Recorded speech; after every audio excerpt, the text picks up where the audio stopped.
Welcome, and welcome to Game TV. This is the seventh edition of Game TV, and it is my honor welcoming you to this yet another exciting edition of Game TV. In this edition of Game TV, we will be talking about Liberia's land crisis and what can be done about it.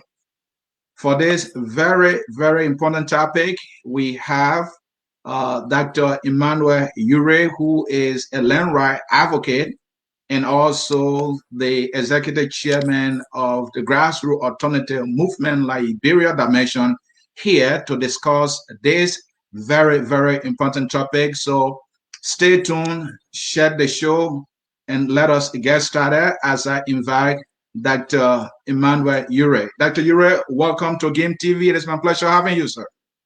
Hi, good morning to you, Anthony. Good morning to all members of Game, both in the US and Liberia, and different parts of the world. Good afternoon to Liberia. Those who are tuning in from the homeland, we say that you are welcome to the show. Game is here to educate, entertain, and but also promote national unity and development. And cardinal in that point is really the land rights law, the history of land reform. That's what we are here to talk about today. And we are happy to join you, Sonny. Thank you, Dr. Urey. There, a little bit about Dr. Urey. He is a native born Liberian. He was born in the year 1981. As I said earlier, he's the executive chairman of the grassroots alternative movement Liberia branch. He netted a Bachelor of Science degree in biology from the Cotton University, a master degree in public health from that very Cotton University. And then he learned a Master of Science in Environment and Resources in 2013 and went on to obtaining a PhD in Environment and Resources from the University of Wisconsin. In terms of policy, he contributed to the passage of the Liberian Land Right Act, and he published the Political Ecology of Land Agriculture Concessions in Liberia and Corridors, Concessions, and the Extraction of Natural Resources in Liberia. So he's been very busy trying to work on policy regarding land, agriculture, and other things in Liberia. Dr. Urey, again, we are happy to have you. But the topic here, Liberia land crisis and what can be done about it, and who will better have to discuss this topic other than Dr. Urey, who have been putting in time understanding these things and finding solution to them. So let us get started. Dr. Urey, land in Liberia. Land is a big thing everywhere. Land is a big thing, but we know in Liberia, there has been crisis. Somebody will purchase a land. Few days later, then another person said, "No, that is my land." So this crisis has been going on. But before we can go into that, we want to know what is land. When people say land, what are they talking about? Thank you very much, Anthony. It's very, very important. It's better for us to lay the foundation as we talk about land. What are we talking about? Basically, land has two different meanings. There's economic meaning attached to land, and there's a cultural meaning. When we talk about the economic meaning of land, we're talking about the first unit of economic production. So when we talk about economic production, we talk about land, capital, and labor. So land is the first unit of economic production. Economic production really, where we grow foods, what are we building shops, what are we building services, anything that we do for that matter, we need land. We need land to live, to build a house and live in it. But the land is just also more than that, right? Think about the water. Water is also identified as part of the land. Because the water resources, the fish in the water, and the rest of it, even Liberia, each country has a territorial limit in the ocean. So that is part of the land. So really, the economic meaning of land is the first unit of economic production. The cultural meaning, that's what a lot of people miss as well, is really the attachment, the other values that people attach to land, other than just economic abstraction. Take for Mhm. instance, born in Gomu, in a rural village near the Guinea border in Bon County. There where my neighbor stream was buried. Okay, Right. so I have a special heritage to that land. In terms of spirituality, I might Mhm. go there and even sometimes talk to the ancestors. That is part of the land. The Mhm. cultural value that is not just about economic, but how our people have interacted with the land. The very rules they established on the land, like you're not supposed to kill on the land, right? If you kill on the land gonna come back and haunt you. So those are the cultural meaning of land, and it's just more than the economic abstraction of land. That's why sometimes other people miss. So when we talk about land, we're talking about uh, we're talking about ourselves basically. Our economic activity is tied on the land. Our cultural activities are more us to be who we are is also tied to the land. So the land, we're talking about the physical structure, the Mhm. land itself, the soil. We're talking about the trees on the land. We're talking about the animals on the land. We're talking about the water and the fish in the water. And in fact, we're talking about ourselves. We are the land also. So the land incorporates everything about human. Wow, I didn't know that. I thought when you said land, you are just talking about that ground we walk on. I didn't know the land include the water, the trees, and even us humans who use the land. We Wow. are the land. We everything incorporates the land. So the land is what is mother nature. We are the land. Because without the land, we cannot exist as a people. Mhm. So our relationship to the land is very, very important. Our relationship to trees, our relationship to other animals, everything is tied together. As time go by, we can arrange another show and talk about how the interrelationships are connected and how we are not like an independent island, but we are actually tied to the land in every aspect. And because we have failed to use the land properly, and we have the issue of global warming, and if we are Mhm. not careful, our own action might determine our destiny in a very negative sense. So, yes, we are the land. We are also part of the land. Well, and Dr. Urey, I know you tried to answer this question, but I need more. How do people see the land, and what does the land mean to them? I know you tried to answer it, but I need more of that. I mean, how do people see land, depending on their location, and what does that land mean to them depending on their location? Well, it's very important. Hmm. Other people, they only think about the economic benefit from land. They talk about Hmm. making money, but it's Hmm. more than that. One example I will show you right now is the county meet that is taking place in Liberia. You know, Right. others are saying now the county meet is more powerful than even IE and Barrow. Hmm. Why? Because when you are from Lofa, when you Hmm. are from Bon County, it's the land. And because you are there, that heritage is there and you have obligation. Anything that Hmm. happens good to that land, you will benefit. That's why the county meat is getting so much powerful because of the location. The area you're from, you have to support that area. You know, we see Hmm. that with different sports. We even see that with the European sports. We see that Manchester City, or we talk about Manchester United, or we talk about Liverpool. These are sport clubs that are tied to a particular place, right? And people from the area to support it. So even in the sport arena, we can talk about that. So people attach different meanings to land and based on their own interests. But we are talking about land has both economic value and cultural value, and we need to highlight both meanings of land. Wow. Folks, this is Game TV. Game TV is the media platform of the grassroots alternative movement. The grassroots alternative movement is a pro democracy and political advocacy organization based in Liberia and the USA. Game TV comes on every Saturday at 11 p.m. 11 a.m. sorry, Eastern Time and 10 a.m. Central Time. Welcome and stay tuned as we go into the discussion. We are discussing liberal lands crisis and what can be done about it. Dr. Emmanuel Urey is the chairman of the grassroots alternative movement Liberia Dimension, and he joined us here. He's also a land right advocate, and this is something he has been studying and working on. Dr. Urey, now we know what land is. Let's look at the history of land in Liberia. Uh, Share with us what is the history of land in Liberia. Let's talk about that. Yes, so I mean it's a very important history. Mm-hmm. And we need to understand the history Mm-hmm. before we can talk about dual citizenship. We need to Mm-hmm. understand the history before we can talk about people of non-Negro descent becoming Mm-hmm. citizens of Liberia. This Right. history is very, very important, and because it is the foundation upon which the country is built, it is a foundation upon which we're going to develop as a people.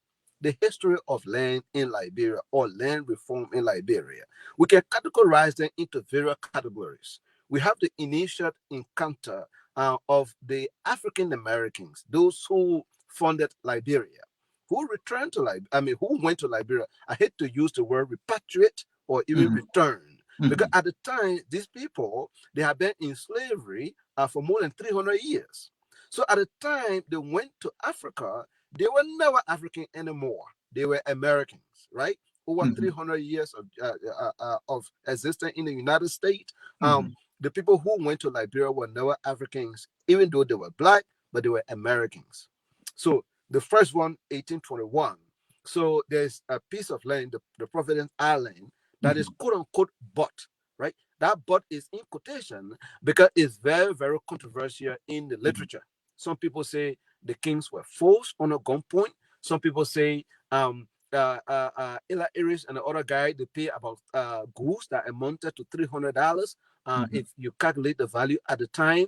But that piece of land became very controversial. Why? Because according to Dr. Guano, land in the African mentality is different. So at the time, the forefathers, King Peter and the rest of the people signed that document or gave that land. Um, they were not thinking about selling the land, right? They were thinking about alienating the land. They were talking about leasing the land. In other words, in the Mm-hmm. words of Dr. Guano, for indefinite period of time, perhaps. All right, Right. but we have this cultural clash. We talk about the meaning of land. Right. These African Americans that have gone back to Africa on the west coast of Africa have quote unquote bought a piece of land. They were set to take that land as a private land, meaning attaching the economic benefit of land.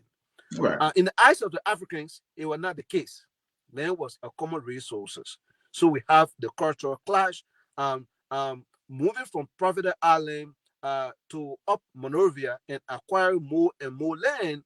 As they did that, they began to alienate the Africans that were there.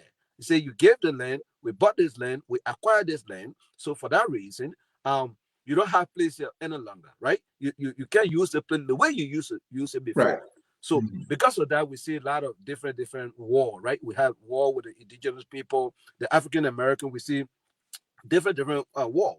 Then in the 1824 Constitution, it was established in the Constitution that to become the Liberian citizen, you I mean, only you need to have land. Of course, you needed to have land, and you Mm-hmm. needed to be civilized. You needed to basically the indigenous Africans. The way the constitution was structured, it was in the way that the indigenous Africans could not become citizens easily, and they didn't become citizens until almost 100 years after the independence of Liberia. So, Um, so Dr. Urey, you are saying that at some point, citizenship was somehow tied to owning land. It was tied to Uniland. I think, if I'm not mistaken, all the way until perhaps in the 1940s, before that was even removed. You needed to have a land, you needed to have certain property value before, right? So, Mm-hmm. but so during this time, so we have 1822 to 1839, the Commonwealth period. We have Mm-hmm. to 1845, Liberia had gained independent. We have Mm-hmm. small American Liberians who are ruling elite at that time. They Mm-hmm. have a division among themselves. They also have division along with the indigenous Africans. At Mm-hmm. that time, the law they wrote, it was really a Western form of law, right? It did not incorporate the Africans, their common practices as to how to manage land. Then something dramatic happened. Up to that point, Liberia was just what they call the 40 square mile radius. You live on Mm-hmm. the coast and go inland 40 Mm-hmm. miles. That was Right. basically Liberia, stretching all the way from Cape Mount all the way later. 1857 when Maryland joined to keep arms. That was Right. really Liberia. But the Berlin Conference, all right, we're talking about land. We're talking about the history of land in Liberia. Because up to this point, when the African American, when they returned to Africa, the laws said that they should distribute land to them, the land they have acquired for the indigenous. Sometimes it was a gift, sometimes it was treaty, sometimes it was forcibly captured by the Liberian military at the time. They gave them certain portion. But up to that point, indigenous people are not mentioning as to how they're going to manage their traditional land and how they have always done it. It has not been incorporated into the way that the African Americans or the Liberian government was governing the land at the time. Then came the Berlin Conference. All right, the Berlin Conference, we need to emphasize the Berlin Conference because it's very important. This is the time 1884-85 when Europe gathered in Berlin and decided to divide the African continent among themselves. After they did that, the rule was now before you can say that you are a part of you as a government, before you think that you have control over a territory, it has to be through pacification. That means you have to have a military present there, right? Because of that, Great Britain and France, they set off to annex Liberia, to basically take the land from Liberia. Because in 1869, in 1857, 1869, before 1857, around that, George Seymour, and then also in 1869 to 1870, Benjamin Anderson, these are African American expeditionists. They have traveled as far as Massachusetts and signed treaties with the chief there. At that point, if you travel to the interior and sign treaty with the people, they agree to seize their land to you. That means you have control, right? So Liberia was stressing as far as in Guinea, as far as in Ivory Coast, and in fact part of what we are part of present day Sierra Leone. So these world powers, Great Britain and France, they decided to capture a lot of Liberian land to make their military presence there. Because of that, in reaction to that, in 1908, Liberia established the Liberian Frontier Force as a military group to be able to protect Liberia borders, right? So they funded it. Up to this point, the military in Liberia was just called the militia, was just a group of African American and sometimes indigenous people that joined them to be able to defend the colony at that time. So in 1908, a formal military is established with the help of Great Britain also and the U.S. government, the Liberian Frontiers Force. The force would then go into places like Bon County. They established places like Saint Colata, so SKT around Mhm. Connington. It was a military barrier. They will go in to be able to provide this specification to make sure that their presence is felt there. We're talking about land because the moment the government is moving, capturing land and making Mhm. its presence felt and subjugating the people, that's land we're talking about, right? In Right. fact, the whole aspect of land, government is about land because Liberia has a territorial limit, and that territorial limit is the land we're talking about. But something happened within that time. One Liberia Mhm. moved up into the interior, made hot presence felt in the interior. They needed them to incorporate the indigenous people into a kind of governing system. So they established the indirect rule that they saw the British were practicing in Sierra Leone and other parts of Africa, wherein they will only appoint district commissioners, and these district commissioners will go as the eye of the Liberian government, right, to govern those Mhm. areas. And Right. The paramount chief will be there. He will be elected by his people, and he will administer the affairs of the tribal people. So we have a dual system existing at that time now from 1904 all the way coming up. We had a dual land reform where we have customary law administered by the tribal people through the Mhm. paramount chiefs, and also the statutory law, that is the government law, the Western law, administered by the district commissioners. So we have those. And but one thing I want to stress also is that within this process, Liberia government had not explicitly recognized the ownership of indigenous people, right? All Mhm. land acquired were considered to be government land. And so indigenous people were considered to be almost squatters on their own land. That's why the Liberian government will give a lot of concessions to foreign companies Firestone, mhm. BS Goodrich, and a lot of other companies that are still operating in Liberia today without the Yeah. involvement of the indigenous people. Because as long as you did not buy the land from the government being the sole owner as the first point of sale, government will alienate itself some of the land and give it to a private citizen. Then that land will become a private land. So we get had two categories of land in Liberia: government land and private land. So indigenous people that occupy their land for hundreds of years, even older than Liberia, they never had any right to their land. So government will give land. Yes, hello. Dr. Hubert, let me hold you there. Earlier, you were trying to explain the impact of the Berlin Conference. And before then, you mentioned that Liberia land at some point extended into what is today Ivory Coast, what is today Guinea, what is today Sierra Leone. Uh, what I want to know is how you said these war powers were encroaching on the land Liberia, and some of the land will be taken away by those powers, that the colonial powers that were in charge of these countries today called Sierra Leone, Guinea, and Ivory Coast.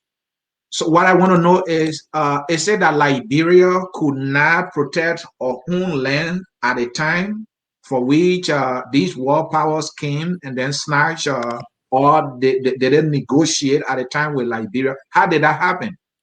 Well, I mean, some they snatched it from Liberia, some it was through negotiation, but it was a forceful negotiation upon the Liberian government.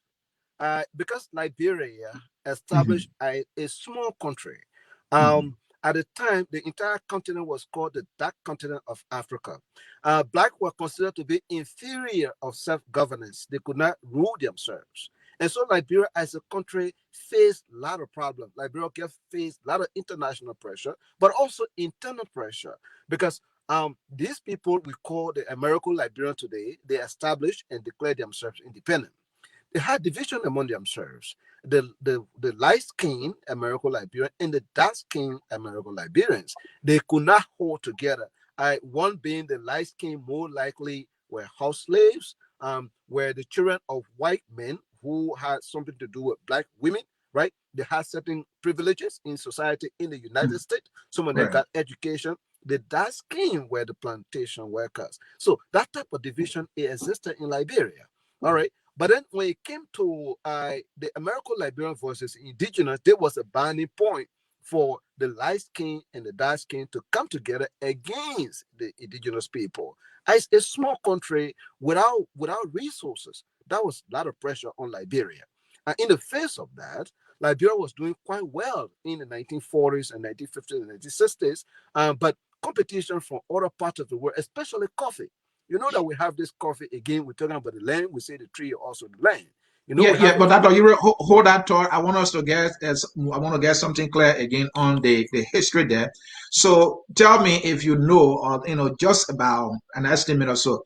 Had the other colonial powers not more like encroached on Liberia's land, if they have not taken the portion that was taken away either through negotiation or whatever means that happened at the time, I mean, how far would Liberia be in Ivory Coast, for example, in Guinea, for example, and Sierra Leone? What part of those land? I mean, just an estimate, just to get uh, an idea, yes. will be part of Liberia today.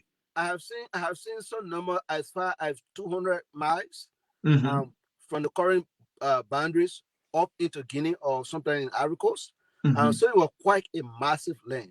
And in fact, Wow. Masadu is specified in the literature that Hmm. it was once Liberia territory.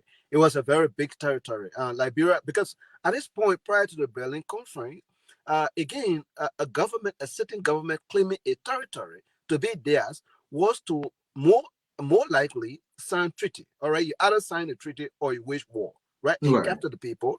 If they are not war, you went and signed the treaty. We have signed treaty with a number of people in those areas, right? Our expedition, Liberian expeditionists had traveled in those areas, had actually signed treaty on behalf of the Liberian government. But So that you hold on, will you say is it safe to say that the American Liberians that came at the time, who were in charge of the governance of the country, were the one negotiating with the other world powers, one way or the other, that led to Liberia land be taken away, and the indigenous had no part to play in those negotiations where negotiation happened? Well, not exactly. I mean, it's Okay. different pressure came. Different Okay. pressure came. I Mm-hmm. was just describing the internal pressure that made the Liberian government weak with the various Okay. division. Then Oh, when it okay. came from outside after the Mm-hmm. Berlin Conference, since Mm-hmm. a government cleaning a territory was based on the presence of its military in the area. In Mm-hmm. response to that, Liberia will form its military, the Liberian Frontier Force. But the tragedy about it is Great Britain that was taking Liberia land was the one to borrow Liberia money. Hmm? So you're high, right? So the one that is actively encroaching and taking your land is Yeah. the one that lending you money, right? Money. For you to form a military. It's the same government that sent an officer to be the commander for your military, right? And so the Liberian Frontier Force, one of the first commanders was a British soldier who almost overthrew the government of Liberia at some point. So you can see what is playing, right? You can see the So that are political you that game. mean the frontier force did not actually accomplish the intended goal to prevent Liberia land from being taken away. Is it fair to say that? Yes, I mean there is clearly a failure, but that failure is due to a weak, small government, the Liberian government. The Mhm. failure is also due to a very, very brutal LFF, a Liberian Mhm. Frontier Force, that went into the interior at some point, harassing the citizen and doing all kinds of things to the indigenous people. The LFF has a very bad record in the literature as to how to deal. I have been on the border of Sierra Leone. I have been in Foya, around the Foya, and have actually asked the old people who know the history as to how that boundary was established between Sierra Leone and Liberia. And say at some point, the British went to villages asking the people, "Do you want to become like Liberia, or you want to become part of Sierra Leone?" Some opted said they wanted to become Sierra Leone, so they were giving some sort of opinion in the matter to say where you want to be. Some say we want to be because at that point the border was never straightened up. Some people, some villages said they wanted to become part of Sierra Leone, in response to some of the way that the Liberian soldiers were treating people at the time, right? So we have all that, but we can't say they were total failure because they still managed to get some land. If they were total failure, we would have only have the 40 miles from the coastline today, right? But we stay far above. We went into Nima. We have Grandula, all the area. So there was not total failure. But in the background, what really encouraged Great Britain and France to start to limit their encroachment on Liberia was the U.S. The U.S. government in the background, international diplomacy told them Liberia is our interest. So you have to stop what you are doing. You have to cease what you are doing, right? It's from the U.S. government before even they start to pull back through international diplomacy. And finally, I think in the 1920s or so, that's the time, 2021, 2021. That's really the time the entire boundary of Liberia was finally established. But up to that point, we don't have clear boundaries. Thank you. Thank you. Again, folks, you are watching Game TV. Game TV is the media platform of the grassroots alternative movement, a pro-democracy and political advocacy organization. This program comes on every Saturday at 11 a.m. Eastern Time and 10 a.m. Central Time here at Gain TV. Welcome and stay tuned. We are discussing Liberia's land crisis and what can be done about it. And Dr. Urey is helping us to understand the history of it. Dr. Urey, Edo, you are talking about the disagreement between the American Liberian that came, I mean, American Liberians that came, I don't know, I can say that, Mm-hmm. or the settlers that came, there were division among them. So that in itself impacted the formation of the state. That's Yeah. on one hand. And then on the other hand, they were in clash with the indigenous. How did that affect all these conflicts among Liberians at the time affect the formation of Liberia in terms of the land space? Yes, it did.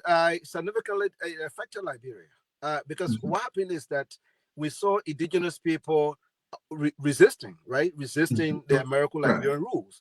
We saw them resisting in the Crew War. in a global mhm, war, even a war in Bon County with the Jokola chiefs and the rest of it. mhm, So there were a lot of indigenous revolt also against the Liberian government.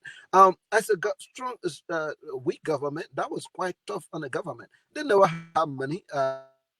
They never have money at all to be able to no money, no manpower. Because what also affected the formation of the state is the Emancipation Proclamation by Abraham Lincoln.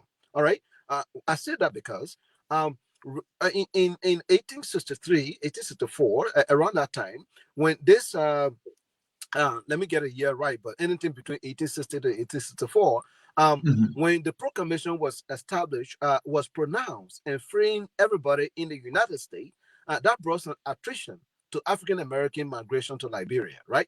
mhm, That mhm, really ceased because now they were free, they could not go to Liberia. And so we have a very small population of African Americans, what we call American Liberians, today in Liberia, and then they kept to themselves very small group, not wanting to expand further to integrate with the indigenous people that much, and that was a weakening point. And then we saw indigenous people also were actually engaged in them through warfare. That was also a weak point. And if you are a weak government, it's really difficult for you to do anything substantial. So Liberia is not getting weak today. This country has been weak right from the beginning. But when we think about the weakness of the country, there are also strengths. There have been point where Liberia has been doing well. In fact, for Liberia to survive and still be recognized as a country within the community of nations today, that itself is a plus. Because if at all it was not, they were not people of resilience, they will not survive. We will not have a country today. So we cannot say everything was a failure. But definitely, the internal crisis and also the extended forces all came upon Liberia to make Liberia to be a weak government. And some of the outcome we see today, the history is there. We can go back and read the history and try to understand what happened. But let me get put down the history a little bit. So everything that's happening, Firestone is granted up to 1 million acres because without substantial involvement of the people who live in that area. In terms of the Bassa people and the Pella people, we can talk about the Marcus Garvey movement, how that land was supposed to be given to this Negro movement to try to make Liberia to be their home, to be a place of establishment, and the international politics that play in there. Eventually the land was given to Firestone. Then came President Tubman, and then in 1956 we have a public land law that governed the entire Liberia, and that public land law it has so many problems, followed by the 1973 public land law. But some of the statements that are in there that we can also talk about is that up to this point, indigenous people, before they would become Liberians, citizens, they ought to be civilized. If an indigenous who becomes civilized will be given XYZ.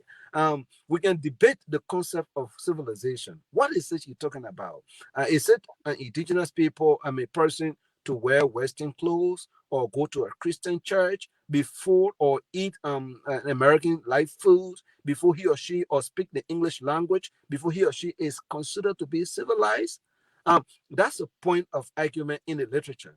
But also, we know Edward Wilmot Blanding had described Liberia way in the 1860s, a very clear detail because he traveled places, some places in Bapolo and part of Lofa, and he saw the town, and the town was beautiful, and there were houses, there were fortresses, well built and clean. In fact, when you read the account of Blanding and Anderson and the rest of the people, you travel to the interior of Liberia today, you will say things have retrogressed. It seems to be the description they gave.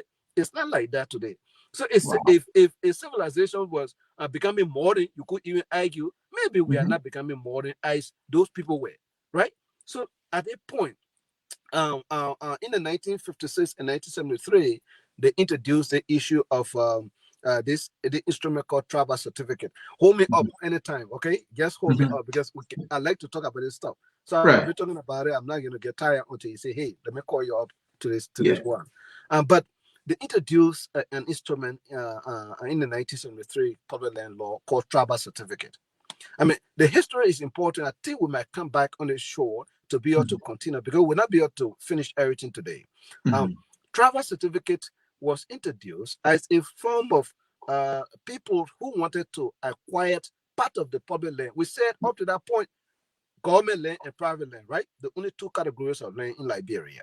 So Right. if a Liberian citizen wanted to acquire part of the public land, he or she needed to express his or her interest that he or she will live peacefully with the indigenous people. And so he will go to the indigenous people, they will issue him or her a tribal certificate. And he will pay a token to the indigenous people to say that I will live here with you peacefully.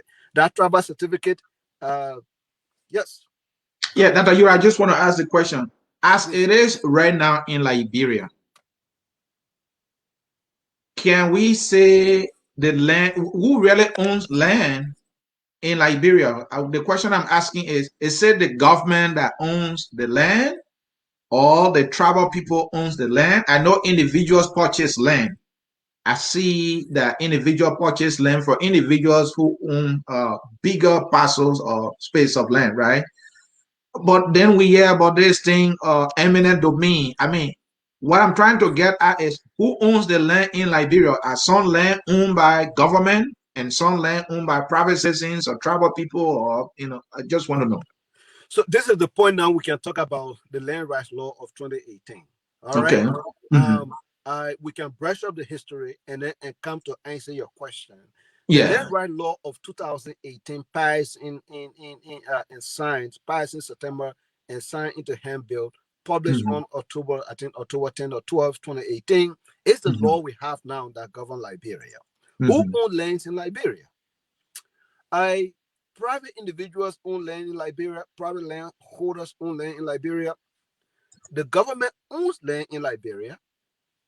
The tribal people now, up Hmm. until this time, over Hmm. 160 some more year, tribal people own land in Liberia. And then the public own land in Liberia. And there's a difference between the public and the government. Hmm. All right. So Hmm. the land right law gives land ownership right to every Liberian now. All right. So Hmm. customary, that's the tribal people, a customary land. If a group of people they have been existing or a piece of land for 50 years or more, they have governed that land through their oral tradition and practices. Existing communities can attest to their existence. That land is for those people. It's called customary land. It's no longer government land. They can have document or they can't even have document. Their oral histories and their traditional practices is their law that govern their land. That's the tribal people land, and that's the one we call customary land. Okay, Hmm. and then a private land is very simple. It's for private holders, companies who are like owners are Liberians, private citizens who either buy land from the government or from previously privately held land. They are private land holders. Then government land, okay?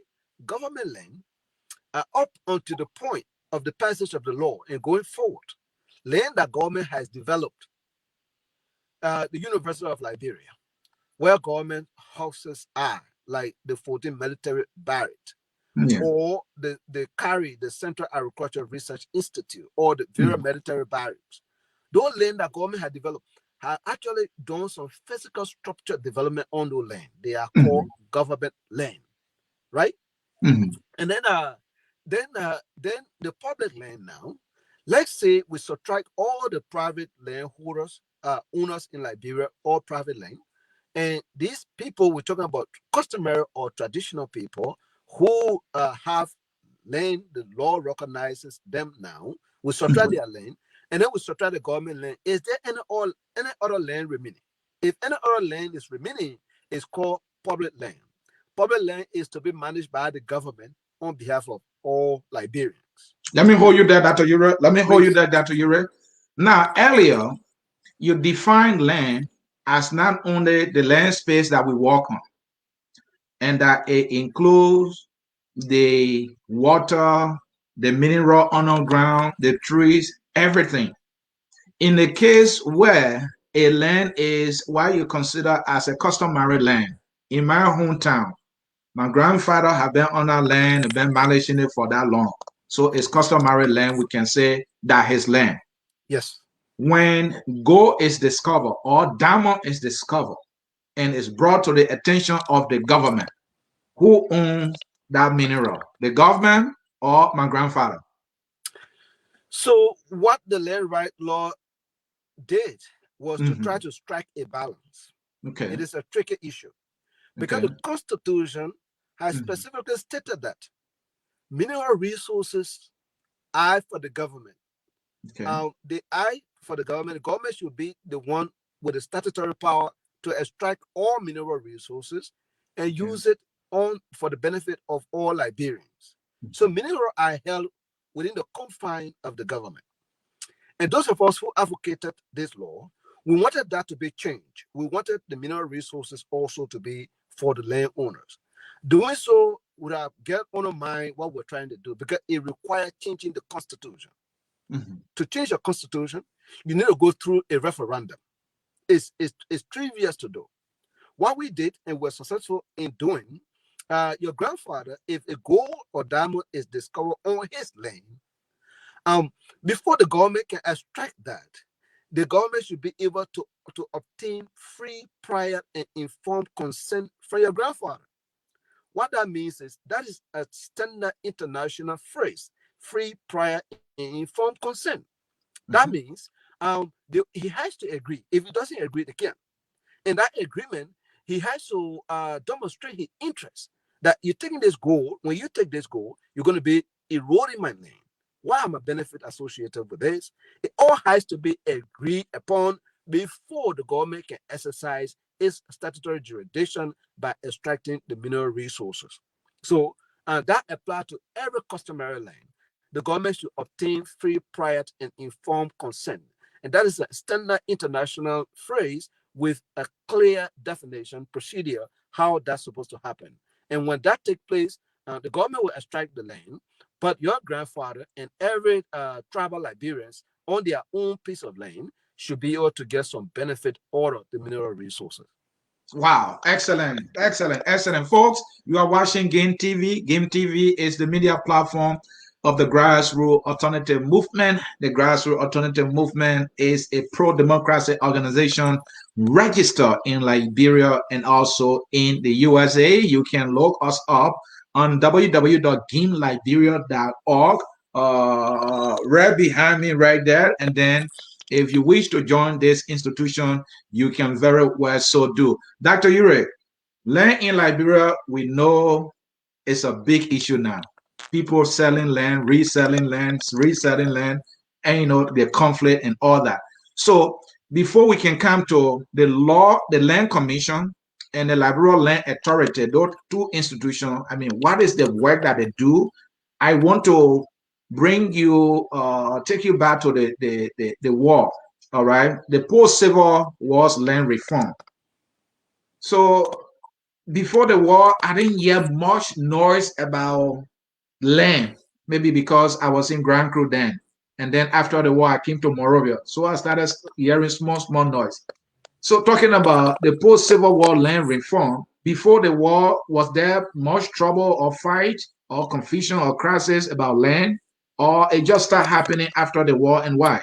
Well, well, there are clear pieces of evidence we can point to. Mm-hmm. Okay. That in fact, one of the things that caused the Civil War was about land, Wow. was about inequality in land matters, was about government giving land to people without informing them and then displaying those people. So there are clear pieces of evidence linked to the Civil War as it relates to the land. And in fact, let me point you to this. Okay. You are very young, or maybe I was not even born, but I have gone and I have heard the song. The song is Who Owns Papa's Land? Oh yeah, I heard that song before. Who Owns Papa's Land? I'm told after the coup in 1980, Mm-hmm. ELBC played that music for almost a month or two. Who owns Papa's land? And so you can clearly agree with me that the Mm-hmm. killing of Toddler is about the land. It's about indigenous people who through our history, who are in majority, constituting over 95% of the population, have never had a stake in this land matter.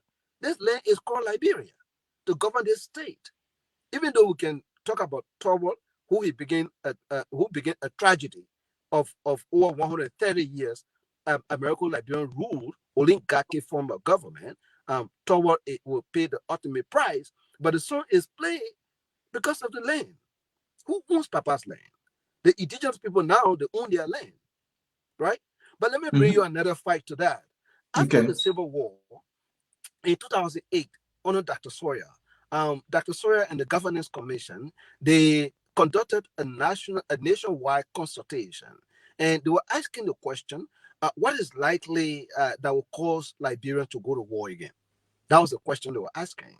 The number Okay. one answer was land. If there's not anything done to reform land situations in Liberia, the land crisis, there will be another civil war. This civil war will be about land. It is a clear evidence. In response to that, the Governance Commission recommended the establishment of a land commission to be able to write the land policy and land laws of Liberia. That commission was given 5 years with 8 mandates to do this work. That's the land commission. It's clearly in response to the crisis in Liberia and the historical injustice. In fact, at the formation of the commission, or during the passage of the land rights law, Ellen Johnson Sirleaf stated that the law is correcting historical injustice in Liberia. And the historical Wow. injustice is really talking about how few people have benefited, predominantly American Liberians, but also indigenous elite have benefited from the land with the majority of the people in abject poverty. So that's the reason why the Land Commission was established. And the Land Commission established, worked for 5 to 6 years. I started working with the commission in 2010. I started working with the Land Commission, and ever since I have been involved into land reform in Liberia. Okay, and then when the commission term expired in 2016, then we recommended that a permanent institution of land be established, not just for 5 year or 10 year, but a permanent government institution. And that is the Liberia Land Authority that was established. So that is a one-stop shop for all land matters. Prior to that time, land activities were treated at the Ministry of Land, Mines, and Energy, at the Mhm. National Archive, at Ministry of State for Presidential Affairs, sometimes even at Foreign Affairs. Land business scattered all around the place. So the Land Authority cut all the portions from the various agency and consolidated into one institution, and that is the Land Authority. And the Land Authority is there now to solve all land problems in Liberia, but with the primary mandate of enforcing the implementation of the land rights law. Thank you, Dr. Urey. We are just I'm into the conversation. Can you imagine? We've gone 51 minutes already. We have 9 minutes to 1 hour. So, but let's do this. I think we will have to discuss the topic again another time. I'm enjoying the conversation. Let's bring in some comments from those who are following us. Let's bring them in. This one is from Mr. Josiah Joker, who is the executive chairman of this institution, the Grassroots Alternative Movement USA. Joe writes, this is educative, and Gain TV has it very right. Thank you, Joe, for participating here. Joe, again, Dr. Urey is the ideal guest, giving his knowledge and level of work done in the field. This one is from Joshua, from my GSA Road resident in Pinsville. I'm following the discussion. Joshua, thanks for following the discussion there from the homeland. Joe again. Joe seems to be busy yet. Thanks again for the good work. This platform is much needed to enhance our national conversation, reconciliation, and development. Joe, you couldn't have nailed it right there on the head. James Wright writes, how is the land mass of the republic regarded? Meaning, who owns the land mass of Liberia? I think Dr. Urey was able to answer the question eloquently. This is Philip. Philip Wright. Good afternoon, Gain TV. I'm following you from Broadville City, Liberia. And a very big thank you to Dr. Urey for the information on the Land Right Act. Let's Josiah Joker going into a little bit of history here. Berlin Conference in 1884 on the partitioning of Africa saw much of Liberia's land in the north, east, and west to Guinea, Sierra Leone, and Cote d'Ivoire, respectively. Joe is giving us some history there. I see somebody say, please, your phone number, I want to call in. Oh my God.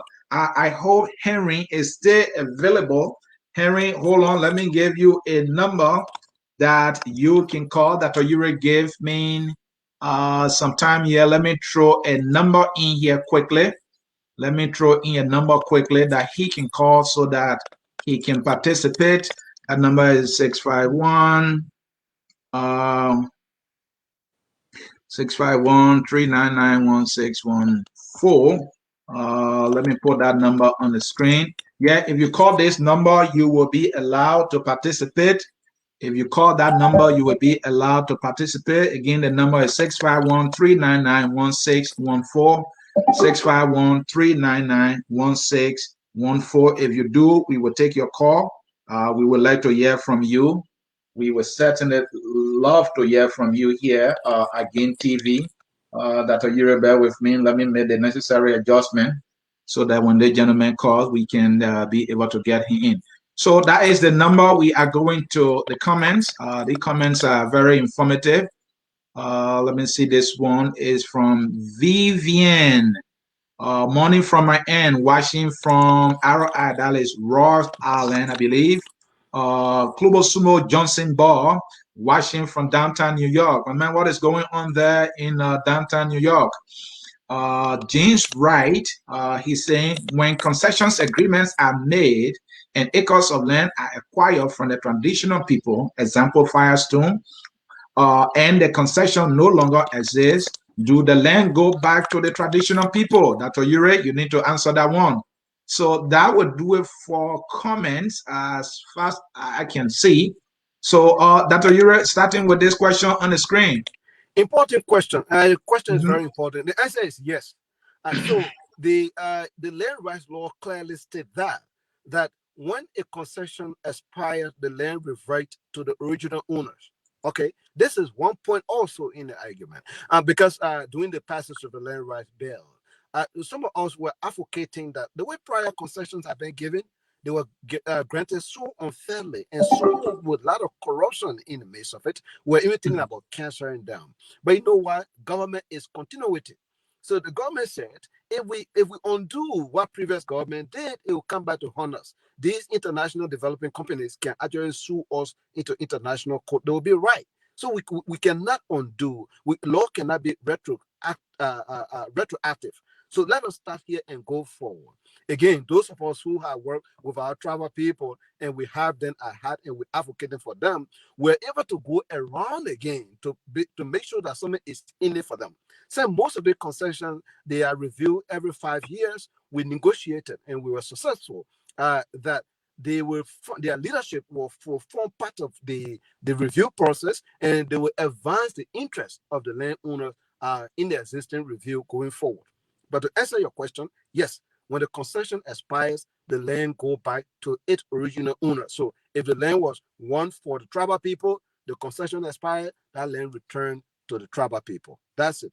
That other question about the territorial limit of Liberia, who owned it? I mean, it's a philosophical question. I touched on it a little bit, but we can also touch on it now. So, and it is, again, the argument against the land rights law, particularly if we advocated that the land should be, or the indigenous people should have their land right, as it is stated. There was some who came, even from the Justice Ministry and other places, they came to argue that then what is sovereignty? What is Liberia? If you're going to take the land, you say the land not for the government, and then give it to the indigenous people, then what is the country? What is sovereignty? And because sovereignty is talking about the territorial limit of a country is owned by a government, and the government is one controlling it. And we came back to say that, in fact, no matter what, the territorial limit of Liberia had been established since the 1920s, and they are there. We're talking about the governing system within the territory. So for that reason, you cannot argue because Liberia had practiced this consolidated of land from its foundation, and the country has not developed the way it should be. So we need to be liberal with land now. We need a decentralized land ownership, governance, and management. And for that reason, those who are occupying the land, in fact, they should not be considered to be squatters on their own right. And as God could have it, we were successful. Thank you, Dr. Urey. Time is our enemy here. But this is what we're going to do. We're going to find time again and bring you back here on Game TV to talk about land management, land development is key. You know, Dr. Urey, people are just building homes randomly. So somebody who owns a car will have to drive behind your house to get to their house. I know how can we solve this problem using things like land reform and and also land policy and all these things. I think we have to come back to talk about it. This is a major problem in Liberia. People are just building whatever way they feel like, and no rules. And so we will come to that. But Dr. Urey, you are the chairman of this institution, the grassroots alternative movement Liberia dimension. I want to give you the opportunity to speak to listeners about this institution that you having to be a member of. And I'm asking a double question here. Why are you a member of this institution? Why will you want to encourage anybody uh, to be a member of this institution? And what sets the institution apart from any other institution? Sorry, I make a triple there, but that is for you to close. Well, I am a founding member of this movement, the grassroots Mhm, alternative movement. Why mhm. am I part of it? Because it's the alternative. I'm part of it because it is the alternative. And why is it an alternative? You have an alternative if you have existing institution, behavior, and the rest of it. And it's not working. It's not working.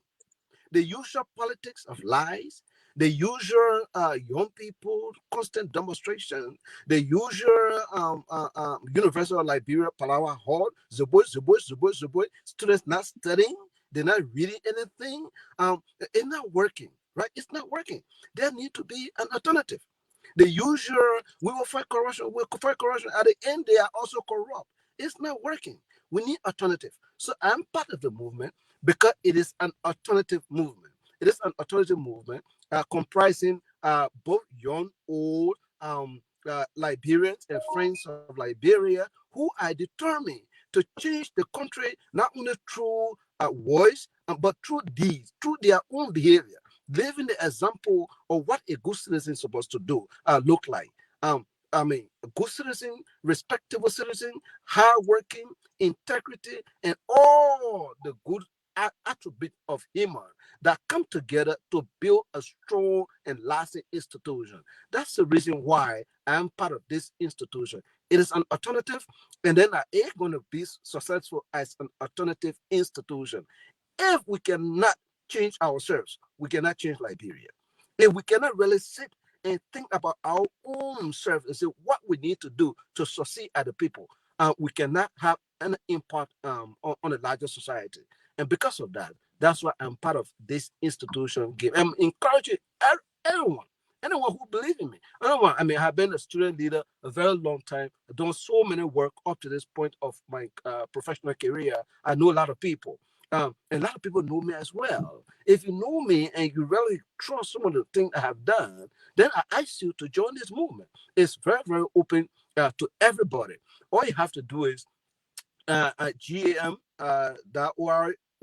Game Liberia, that GAMLiberia.org is our website. You just need to go to the website. There's a very short form that there. You get fill in the form and submit your information. You will be part of the institution and you will sign an agreement. And that agreement is there to guide you. You will pledge your allegiance to Liberia and to the movement. And then you sign and you will be in this movement. Because if Liberia will ever change, there has to be an alternative, and the grassroots alternative movement, it is that institution. Now we are consolidating our forces, goodwill people. The country has a lot of good people. All right. Unfortunately, a lot of good people, they are frustrated. They give up on the country. Some of them have tried, no way. So they say, you know why? We're just being in our little corner. We'll do what we can. That country will never change. They are very pessimistic now, based on the over 170-year history of this country, and they are frustrated.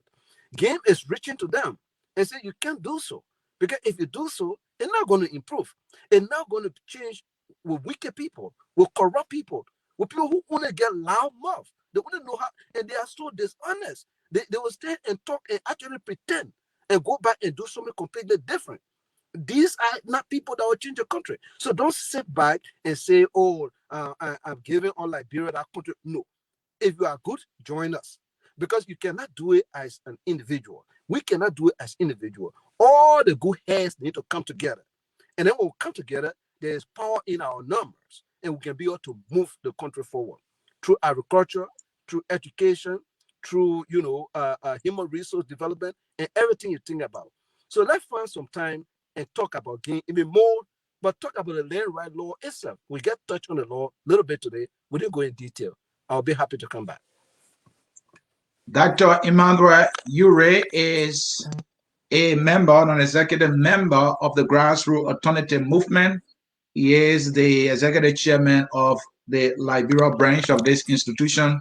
And you heard him right there. If you know him, you believe in him, join the movement. This movement is about providing alternatives, finding alternatives collectively. That is the word. Collectively finding alternatives. He said, if you are pessimistic about Liberia, giving the history, giving one disappointment after the other, administration through administration, and you are like, you know what? I'm not going to waste my time. I'm going to sit back. He's telling you that is not even going to help the situation. What you can do is to be part of something like this institution, the Grassroots Alternative Movement. And then we can all collectively hold hands and try to fight for this country, Liberia, that God has given us. Remember, we just talked about land. That is the only land God has given to you. It is our collective responsibility to develop it. And that starts with you. You listening right now. It starts with you. And that is why Dr. Urey is telling us, folks, this is how we will come to the end of this broadcast of Game TV. And again, Game TV is the media platform of the Grassroots Alternative Movement. If you love and enjoy what you see here, but you still have some questions, I encourage you to go to www.gameliberia.org. Contact information can be found on that website, and you can reach out to us, and we will not hesitate to get back to you. You must be part of something if you are a Liberian and a friend of Liberia. We must do this together collectively so that we can have a country we can be proud of. We want to say thank you. Next Saturday, we will be here and we'll notify you through our website what we will be discussing. Indeed, Dr. Urey, we can't thank you enough for representing this institution and talking about this issue about land in Liberia. The crisis is so serious and we need to find a way to do something about it. On that note, folks, we say thank you and bye-bye. Thank you. Bye-bye.